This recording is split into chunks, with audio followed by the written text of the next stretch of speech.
Banjir yang masih melanda di Musi Banyuasin dikhawatirkan akan mengganggu proses pemungutan suara.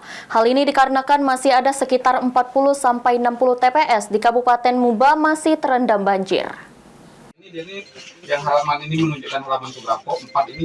Jadi kalau 17 jadi jumlahnya 7. Bencana banjir masih berdampak di Kabupaten Muba. Hal ini membuat kekhawatiran dapat mengganggu proses pemungutan suara pada saat pemilu. Menurut Ketua KPU Musi Banyuasin, Sigit Nugroho, masih ada 3 desa di Kecamatan Lais masih terendam banjir dengan kedalaman 30 cm hingga 1 meter. Sehingga ada sekitar 40 hingga 60 lokasi TPS yang telah direncanakan sebelumnya masih terendam banjir.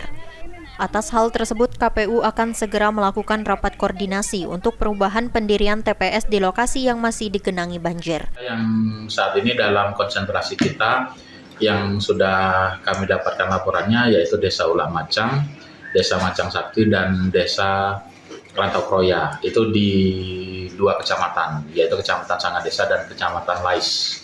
Nah, desa tersebut sampai sekarang belum kelihatan tanahnya, masih terendam air. Ya, kalau masih terendam banjir, Solusi untuk pelaksanaan pemilihan nanti bagaimana itu Pak kira-kira? Jadi nanti akan kita putuskan pada tanggal 10 Februari.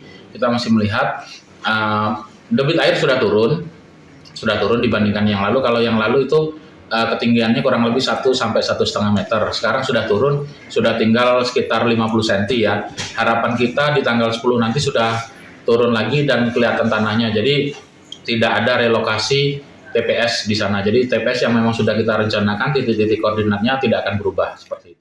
Ruzi Iskandar, PAL TV.